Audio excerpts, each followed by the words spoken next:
Assalamualaikum warahmatullahi wabarakatuh and very good afternoon to Madam Ain and my fellow classmates. Today, our group will present about the Islamic world in era of Western, which was Malaysia.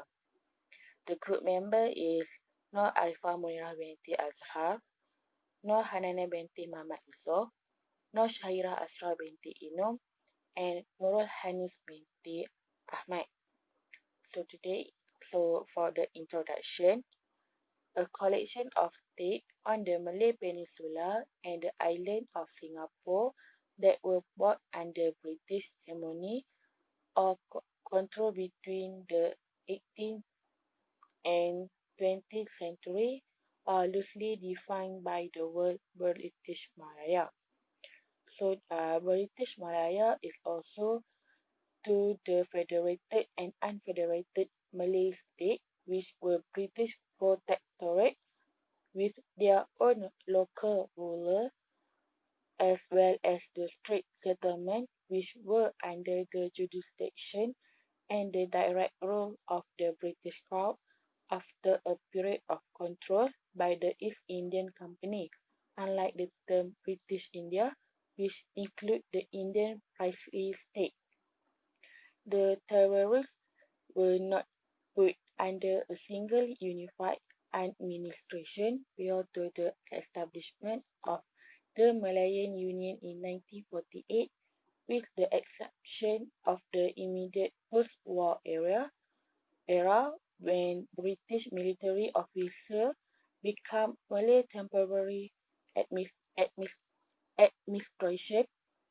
The Malayan Union was unpopular and was disclosed in 1948 and replaced on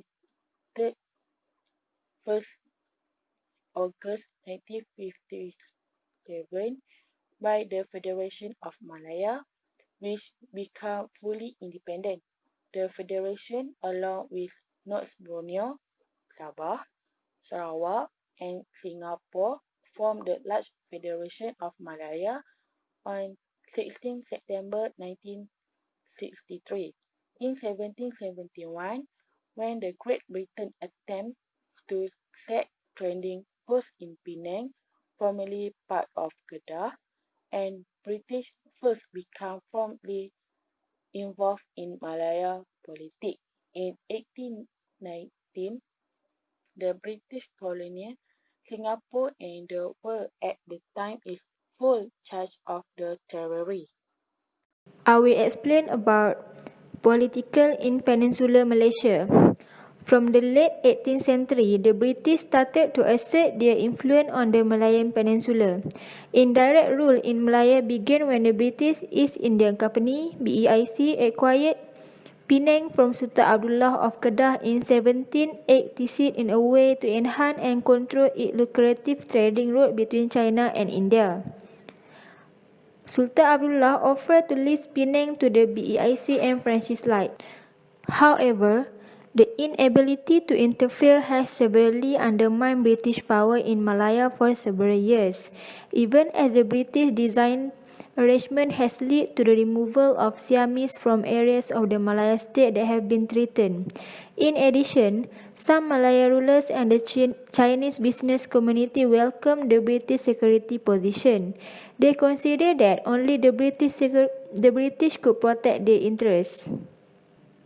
There are four impacts of political in Peninsular Malaysia, which are change in demography and political power, change in political geography, early political movement in Malaya and the British, and the idea of Malayan Union.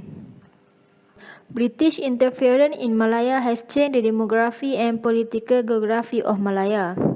Probably the most important part of the colonial legacy was the restoration of Malaya's control.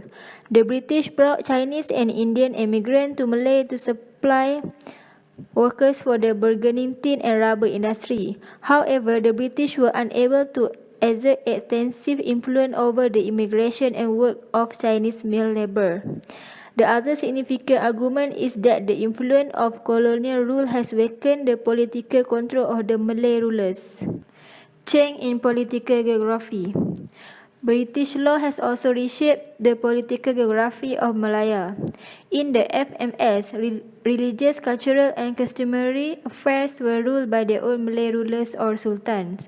They have been supported by residents or the Malayan civil service in the administration of the government, whose senior position has been held by British personnel. As a result, they practically relegated nearly total constitutionary authorities to the British. Political movement in Malaya.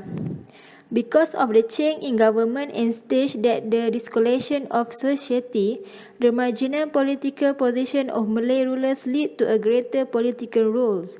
First, the Kesatuan Melayu Malaya (KKM) or Young Malaya Association began in 1937, which reflected Malaya's interests and was more inspired by Indonesia. The MCP cooperated with the British against the Japanese occupation, and then they expected that their political struggle will be well accepted by the British. Lastly, the British and the idea of Malayan Union. The British suggested a Malay Union in which under a central government governed by the British, all 11 states on the peninsula were to be united. The proposed proposal included awarding citizenship to all those who were born in Malaya or who had lived there for at least 10 years. The unity under the Malay Union scheme of the Malayan state was seen as some kind of first step toward the independence of the nation as a whole. The authority of the Malay rulers, the freedom of the Malay state, and the privileged status of the Malay people were lost as a result. Political Sarawak and Sabah. For Sarawak, Sarawak is a historical area that is now the state of Malaysia. It consists of the northwestern portion of the island of Borneo and is bounded by the Sultanate of Brunei and Sabah. In the north and the Indonesia Borneo, Kalimantan, in the east and in the south. Sarawak entered a new historical period when the English explorer James Brooke enabled the Sultan of Brunei to suppress the local rebellion of many Iban groups, theoretically under the rule of the Sultanate. In gratitude, Sultan Brunei appointed Brooke Raja as a governor of the Sarawak River Basin in 1841. Brooke inaugurated not only a new type of colonial enterprise, but also a century of rule by successive generations of a remarkable English family. This is the dynasty known as the Brooke Raj.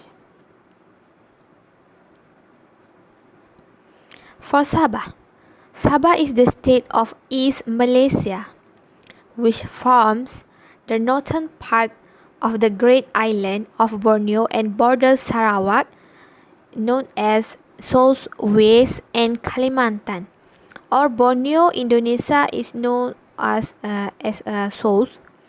While the British were present in the region in the 19th century, especially on the offshore island of Labuan, which became a crown colony in 1848, the mainland was not inhabited until 1877, when the private syndicate chartered in 1881 as the British North Borneo Company won land grants from the Sultans of Brunei and Sulu. In 1898, the region gains its limits. After Japan's occupation of the Second World War, British Crown colony status was given, and Sabah entered Malaysia in 1963. In the early 1960s, the Philippines effectively renewed its long-standing claim to the region. Assalamualaikum warahmatullahi wabarakatuh. My name is Hanania and I will present about the economy in Tanah Melayu or Malaysia. Malaysia is widely regarded as one of the most prosperous non-Western countries to have made a relatively smooth transition to modern economic growth over the last century or so. Since the late 19th century, it has been a major supplier of primary products to the developed country like tin, rubber, palm oil, timber, oil, liquid natural gas, and many more. However, since about 1970, a number of export-oriented manufacturing industries, such as textile, electrical and electronic goods, rubber products, and etc., have been a leading sector in production. In general, government policy have given capital a central role while at the same time working toward more significant domestic involvement, in particular Bumiputra, capital and enterprise. Malaysia is perhaps the best example of the country in which, despite the continuing existence of inter-ethnic tension that have sometimes manifested in violence, the economic role and desire different racial groups have been pragmatically balanced in the long term without significant loss of gold monument. So for the second point is Malaysia, known from the early century, has a long tradition of internationally appreciated export as a source of gold, tin, and exotic, such as feather of bird, nest of edible bird, aromatic forest, tree resin, and many more. The economic significance of the region was increased by the strategic location of the Silk-Borneo trade route from the Indian Ocean of East Asia. Merchant, merchant, marching from the both Greece, this region was frequently visited by Arab, Indian and Chinese import like Malacca and the site one of the earliest local sultanate and the local point for local and foreign trade some become domicile. As the expansion of British influence but stability of the region, with Singapore rapidly become the main point of entry, Chinese migrants began arriving in large numbers. Most of them arrived with few funds, but those capable of amassing trade profit, including opinion, used them to finance agricultural and mining projects, especially in the neighboring Malaya Peninsula. Crops as paper, gambir, tobacco, sugar, and coffee were developed for export to Asia, for example in China market, and later to the West after 1850 when Britain switched to the free trade policy. For the uh, fourth point, Malaysia is the largest economy of Southeast Asia and it continues to perform strongly due to the strong global demand for electronics, increased demand for commodities such as oil and gas, and improving labor market, a pro-cyclical budget, and ample infrastructure spending. Malaysia is on track to achieving high income status by 2024. The country has one of the highest standards of living in Southeast Asia and very low um, unemployment rate. The second is Europe, European trade interest from the beginning of the 16th century. And lastly is a British colonial system. A, legacy of the British colonial system was the division of Malaysia into three groups according to ethnicity. The Malay was concentrated in their traditional village, focusing mainly on agricultural activity, while the Chinese dominated Malayan commerce. Educated Indians took up professional roles such as doctor or lawyer, while the less better off worked in plantation. Chinese business in Malaysia developed as part of large bamboo network, a network of overseas Chinese business operating in the market of Southern Asia that share common family and cultural ties. That's all from me. Thank you. Assalamualaikum warahmatullahi wabarakatuh. My name is Nur Arifah Munira binti Azhar and I will continue with Western domination towards Malaysia on social and culture. So the first is applied British law, which means British try to apply the law instead of our Muslim law, that is Sharia law, by their judicial system based on their system or model. So number two, separate matters between religion and government. So here means that we have the concept of daulat, where the ruler, or we known as Raja, viewed as semi-divine ruler appointed as by region on earth, mentioned by the someone or some scholars. So the ruler on Malay would need to have good relationship between our creator, that is Allah Subhanahu Wa Taala, and in the name of Allah they have do the good deeds and obey the prophet. So this is the vast difference between British and Malay Muslim in Malaysia. So third is British interference in Malay custom, or we know as adat. So for example, British normally will not interfere in issue regarding these two things, but they get the position as the advisors when the two main issues involved. So fourth is plurality society exists. So in this case, British brought the Chinese and Indian immigration. So Chinese appointed to do the job that is in mine and also agriculture, while Indian immigrants are for rubber plantations or rubber tapper. So it changed the whole demographic of Malaysia today.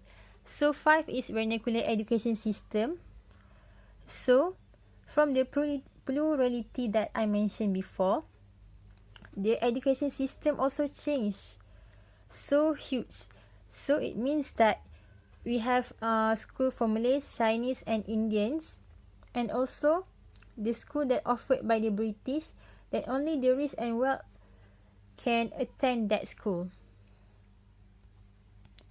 So for conclusions, okay, here from the Portuguese, Dutch and British colonization, we will say that the impact get as the whole in the segment of the politic in Peninsula, Sabah and Sarawak, economic and also social and cultural. So the first impact that have effect is political segment, where they want to reply the Sharia law by using their judicial system of British laws. So the third is effect or effect in social and cultural, which mean the school have become the vernacular towards the Malay, Chinese and Indian, and also we have the diverse system there. So the fourth is economic, which means we have impact from British domination when the Malay only limited to the traditional rural occupation. This means Malay will forever remain in the rural and undeveloped places instead of giving them some occupation that they can travel out from that place.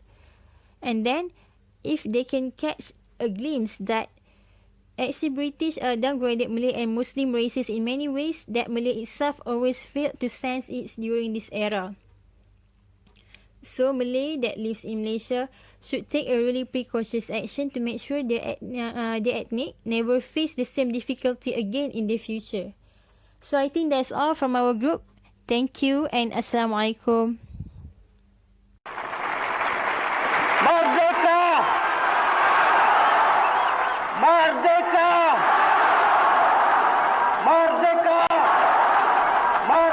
31 Ogos 2018, 61 tahun sejak pertama kali Perkikan Merdeka berkumandang di Malaya. Malaysia merdeka hari ini. Sebuah kemerdekaan yang terkesan diberi oleh pihak British kepada Persekutuan Tanah Melayu. Tetapi pernahkah kawan terlintas di fikiran, apabila British tak memberi kemerdekaan Malaysia pada tahun 57 yang bersejarah itu, apa yang akan terjadi Tanah Melayu ketika itu? Cepat atau lambat, Malaysia juga akan merdeka. Tetapi perjuangan mencapai kemerdekaan itu memang tak seperti kemerdekaan yang dicapai negara-negara lain di dunia, semisal Indonesia, Vietnam dan Amerika Syarikat, yang kesemuanya dipenuhi dengan perang pelbagai macam pihak yang berseteru, kemudian dapat memerdekakan negara-negara itu. Kemerdekaan Malaysia memang tidak diakhiri dengan konflik bersenjata Malaysia dan bekas penjajahannya. Tetapi bukan tak pernah terjadi perang antara rakyat menentang British. Sebut saja 3 nama besar, seperti Mat Saleh, Tok Janggut dan Mat Kilau. Ketiga-tiganya telah bertumpah darah demi maruah bangsa Melayu. Hanya sayang, cengkeraman British masih teramat kuat lagi di tanah Melayu ketika itu. Perlu kembali diingat, 31 Ogos 1957 itu Malaysia belum lagi bernama Malaysia seperti hari ini. 31 Ogos 1957 itu Malaysia masih lagi bernama Melaya. Baru pada tanggal 16 September 1963, Federation of Malaysia ditubuhkan dengan Singapura, Sarawak serta North Borneo. Awal mula pergerakan Malaysia menuju kemerdekaan diawali ketika Perang Dunia Kedua berakhir. Jepun kalah perang dan British kembali ke Tanah Melayu. 1 April 1946, ditubuhkanlah Malayan Union oleh cadangan British. Tetapi penubuhan Malayan Union ini ditentang oleh rakyat kerana merasa bahawa Malayan Union akan membuat raja-raja Melayu tak lagi mendapat hak istimewa di perlembagaan. Untuk itu dibuatkan kempen terselaras untuk menentang Malayan Union, sehingga dilantik suatu jawatan kuasa untuk mendraft perlembagaan dengan nama UMNO, United Melanesian, ataupun Pertubuhan Kebangsaan Melayu Bersatu. 31 Januari 1948, Malayan Union dibubarkan. Di hari yang sama dibentuk pula Persekutuan Tanah Melayu yang kemudian menjadi bibit perjuangan Malaysia untuk mencapai kemerdekaan. Setelah perjuangan panjang di ranah politik yang melelahkan, barulah hari bersejarah itu tiba. 31 Ogos 1957, Malaysia merdeka. Setelah bertumpah darah di awal abad 19 dan 20, setelah penat bertekak di meja perundingan sejak 1948, Malaysia merdeka. Suatu karunia daripada Allah. Tahniah Malaysia, selamat merayakan Hari Kemerdekaan dari negeri Segantang Lada, Kepulauan Riau, Indonesia.